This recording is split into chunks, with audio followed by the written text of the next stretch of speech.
Hi friends, welcome to RK family vlogs. இந்த video வியாழக்கிழமை எடுத்தது. இணைய டே எப்படி போகுது அப்படின்றத இந்த விலாகில் பார்க்கலாம். வாங்க இப்போ வீடியோக்குள்ளே போகலாம்.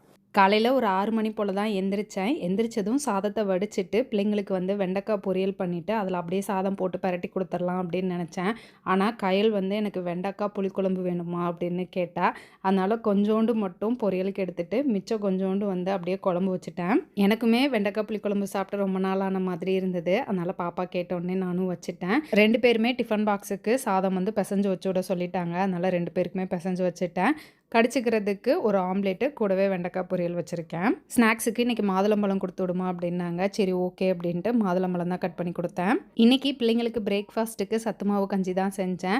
2 பேருமே முன்னெல்லாம் சத்து மாவு களி சாப்பிட்டு போவாங்க ஸ்கூலுக்கு போகும்போது. இப்போல்லாம் கொஞ்சம் பெரிய பிள்ளையாகிறாங்க. ஸ்வீட்டை டோட்டலாக அவாய்ட் பண்ணிவிட்டு எனக்கு கஞ்சி மாதிரி செஞ்சு கொடு, தயிர் உப்பெல்லாம் போட்டு நீ குடிக்கிற மாதிரி எனக்கு ரெடி பண்ணி கொடு அப்படின்னாங்க. சரி ஓகே அப்படின்ட்டு இப்போல்லாம் அவங்களுக்குமே நாங்கள் குடிக்கிற மாதிரி தான் செஞ்சு கொடுக்குறேன். கூழ் மாதிரி செய்யறனால எல்லாருக்கும் ஒரே மாதிரி செஞ்சிடறேன். இன்னைக்கு எல்லாருக்குமே சத்து மாவு கஞ்சி தான். சத்து மாவு கஞ்சி கூடவே புரோட்டீனுக்காக ஆளுக்கு ஒரு முட்டை எடுத்துக்குவோம். ஏய், விளையாடாம குடிச்சு எடுங்க டக்குன்னு. நீங்க கேட்டீங்கன்னா நான் செஞ்சு கொடுக்குதேன். அப்ப சீக்கிரம் சாப்பிடணும்ல.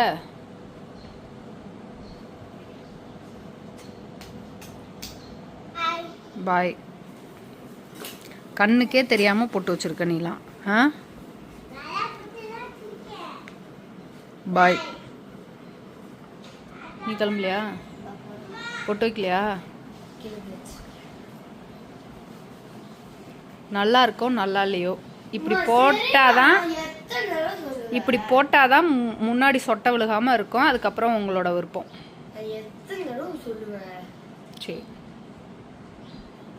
இப்போ சொன்னால் உங்களுக்கு அப்படித்தான் பாப்பா இருக்கும். சொட்டை விழுந்ததுக்கப்புறம் நீ முன்னாடியே எனக்கு சொல்லியிருக்கலாம்ல அப்படின்னுவீங்க.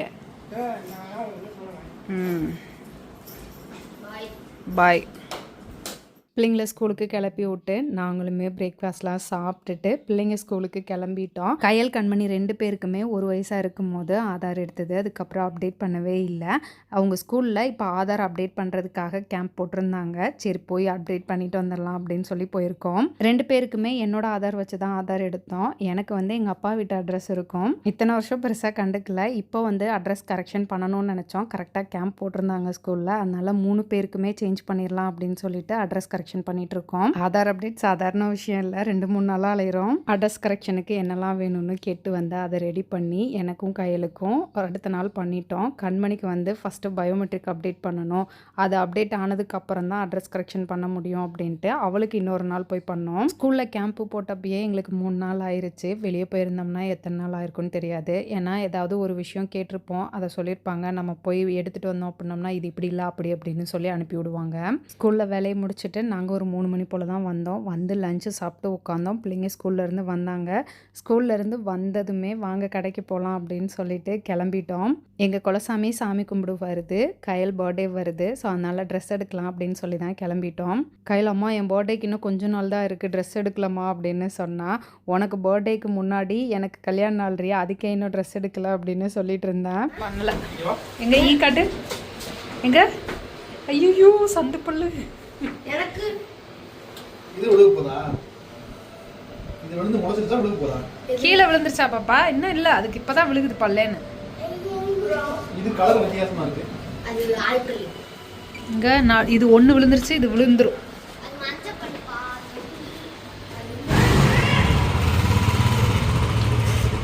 ஏறு ஏறு ஏறு. 4 பேர் புல்லட்ல போய் ரொம்ப நாள் ஆச்சுல. ஏறு ஏறு வேமா ஏறு.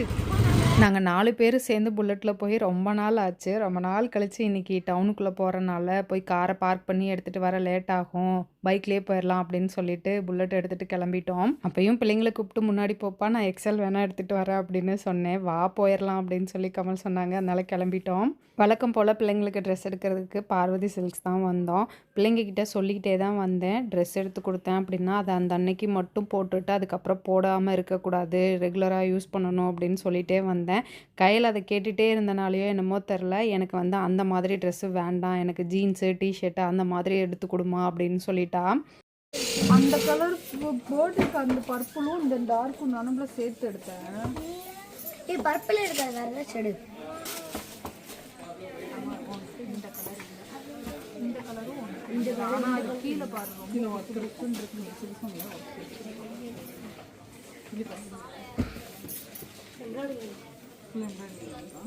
ராணி பிங்க்.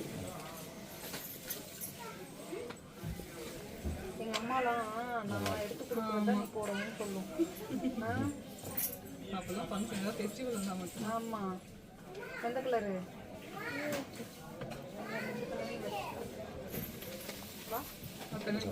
கண்மணி ஓகே நான் லாங் கவுனே வாங்கிக்கிறேன் அப்படின்னு சொன்னால் சரி ஓகே ஃபஸ்ட்டு அவளுக்கு பார்த்து எடுத்துடலாம் அப்படின்னு சொல்லிட்டு அவளுக்கு பார்த்து எடுத்துட்டோம். இந்த மாடல் ஓகே அப்படின்னு சொன்னால் கலர் வந்து இந்த மரூன் கலர் உன்ட்ட இல்லை பாப்பா இதை எடுத்துக்கோ அப்படின்னு நான் சொன்னேன். எனக்கு இந்த கலர் வேணவே வேண்டாம், எனக்கு வந்து பிங்க் கலர் தான் வேணும், அந்த ராணி பிங்க் கலர் தான் வேணும் அப்படின்னு சொல்லிட்டு அந்த கலர் எடுத்தா. மெரூன் கலரா? நல்லாக்கடா, ரெண்டுமே நல்லாக்கா. உனக்கு எது பிடிச்சிருக்கோ எடுத்துக்க. உனக்கு சரி ஓகே, ரெண்டு தான் பிடிச்சிருக்கா? எடுத்துக்க. எடுத்துக்க. கண்மணிக்கு அவளுக்கு கேட்டதை வாங்கி கொடுத்துட்டு கையல் கேட்ட மாதிரி ஜீன்ஸ் பார்க்கலாம் அப்படின்னு சொல்லிட்டு போனோம். கையல் ஜீன்ஸ் எடுத்து வச்சு பார்த்துட்டு இருந்ததை பார்த்ததும் கண்மணி எனக்கும் அந்த ட்ரெஸ் வேண்டாமா, நானும் ஜீன்ஸு டிஷர்ட் அந்த மாதிரி வாங்கிக்கிறேன் அப்படின்னு சொன்னா. எனக்கு ரொம்ப சந்தோஷமாக போச்சு. ஏன்னா அந்த மாதிரி ட்ரெஸ்ஸு 1500 போட்டு ஒன்று எடுக்கிறதுக்கு அதை ஒரு நாள் தான் யூஸ் பண்ணுவாங்க, அதுக்கப்புறம் நான் என்ன சொன்னாலும் யூஸ் பண்ண மாட்டாங்க. இந்த மாதிரி எடுத்து கொடுத்தேன் அப்படின்னா ரஃப் யூஸ்க்கு எங்கேயாவது வெளியே போனால் வர்றதுக்கு இந்த மாதிரி போட்டுக்குவாங்க அப்படின்னு சொல்லிட்டு சரி ஓகே அப்படின்னு சொல்லிட்டேன். அதுவும் இல்லாமல் இந்த ஜீன்ஸுக்கு வேறு எடுத்துக்கலாம் அப்படின்னு நம்ம சொன்னாலும் அதை கேட்குற மைண்ட் செட்டில் அவங்க இல்லை, எனக்கு இதுதான் வேணும் அப்படின்னாங்க. சரி உங்கள் டேஸ்ட்டு, நீங்கள் எப்படி ட்ரெண்டாக போடணும்னு நினைக்கிறீங்களோ அப்படி போட்டுக்கோங்கன்னு சொல்லி அவங்க இஷ்டத்துக்கே போட்டு பில் பண்ணி வந்துட்டோம். 3000 ரூபாய்க்கு 2 ட்ரெஸ் எடுக்கிற இடத்துல இவளுக்கு 2 ஜீன்ஸு, அவளுக்கு 2 ஜீன்ஸு, இவளுக்கு 4 டிஷர்ட்டு, அவளுக்கு 4 டிஷர்ட்டு அப்படின்னு சேம் 3000 ரூபாயில் முடிச்சாச்சு. இப்போதைக்கு பிள்ளைங்களுக்கு மட்டும்தான் எடுத்தோம். கமலுக்கும் எனக்கும் எடுக்கணும் அப்படின்னா இன்னும் கொஞ்சம் லேட்டாக இருக்கும். பிள்ளைங்க வந்து ஷட்டில் கிளாஸ் போகணும் அப்படின்றனால கொஞ்சம் சீக்கிரமாக வந்துட்டோம். நம்ம 2 பேருக்கும் அப்புறமா எடுத்துக்கலாம் அப்படின்னு சொல்லிட்டு வந்ததும் கொஞ்சம் நேரம் உட்காந்து ஹோம்ஒர்க் பண்ணிவிட்டு ஷட்டில் கிளாஸ்க்கு கிளம்பிட்டாங்க. ஷட்டில் கிளாஸ் போயிட்டு வந்ததும் 9 மணி வரைக்கும் இருந்துட்டு கடையை க்ளோஸ் பண்ணிவிட்டு நாங்களும் வீட்டுக்கு கிளம்பியாச்சு.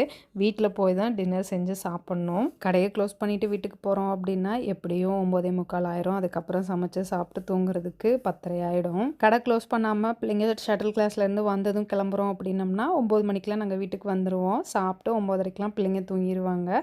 நாங்கள் தூங்குறதுக்கு வழக்கம் போல் 11 மணி ஆகிடும். ஒரு சில நாள் பசிக்குதுன்னு சொன்னாங்கன்னா அங்கேயே இட்லியோ தோசையோ கடையில் வாங்கி கொடுத்து சாப்பிட வச்சு தான் கூப்பிட்டு வருவோம். இப்போல்லாம் ஷட்டில் கிளாஸ் போகிறதுக்கு முன்னாடி சத்து மாவு கஞ்சி குடிச்சிட்டு போகிறனால பெருசாக அவங்க பசிக்குதுன்னு சொல்கிறதில்ல, வீட்டுக்கு வந்து தான் சாப்பிட்றாங்க. வீட்டுக்கு வந்ததும் பிள்ளைங்களுக்கு நிலக்கடலை பருப்பு சட்னி அரைச்சி தோசை ஊற்றி கொடுத்தேன், சாப்பிட்டுட்டு இருந்தாங்க. டெய்லியும் 9 மணிக்கு மேலே அக்காவங்களோட கான்ஃபரன்ஸ் கால் பேசுவேன். இன்றைக்கும் கால் பேசிகிட்டே தான் வந்து சமையல் வேலையை பார்த்துட்டு இருந்தேன்.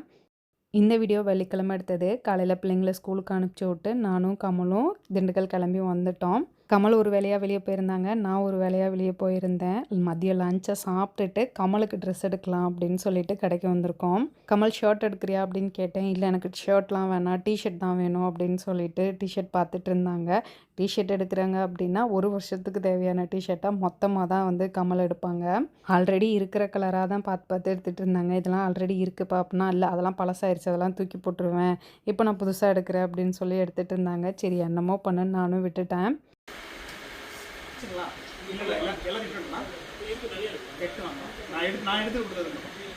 ஏண்டா எல்லாமே நல்லா இருக்கா? எல்லாத்தையும் எடுக்க போறியா? 1 வருஷத்துக்கு தேவையானதா? ஆஹா, நான் நான் எடுக்கிறது நீ எடுக்கிறது ஒன்றா? பொது லிஸ்ட்டு பெருசாக போயிட்டே இருக்குது அப்படின்னு சொன்னேன். உன்னை மாதிரியாக எடுத்துகிட்ருக்கேன் நான் வாரம் அப்படின்னாங்க. என்னடா இப்படி சொல்கிற அப்படின்னேன். ஆமாம் இன்னைக்கு கூட 2 பார்சல் மீஷோலேருந்து வந்தது அப்படின்னு சொல்லிட்டு இருந்தாங்க. இதுக்கு மேலே நம்ம ஒன்றும் பேசக்கூடாது அப்படின்னு சொல்லிட்டு நானும் அமைதியாகிட்டேன். கமலுக்கு வேணுங்கிற ட்ரெஸ்ஸை வந்து எடுத்துகிட்டு பில்லை போட்டு கிளம்பிட்டோம். அவ்வளோதான், இந்த விளாக் இதோட முடிஞ்சது. இந்த வீடியோ உங்களுக்கு பிடிச்சிருக்குன்னு நம்புறேன். பிடிச்சிருந்தா லைக் பண்ணுங்கள், மறக்காமல் சேனலை சப்ஸ்கிரைப் பண்ணுங்கள். அடுத்த வீடியோவில் பார்க்கலாம். பாய்.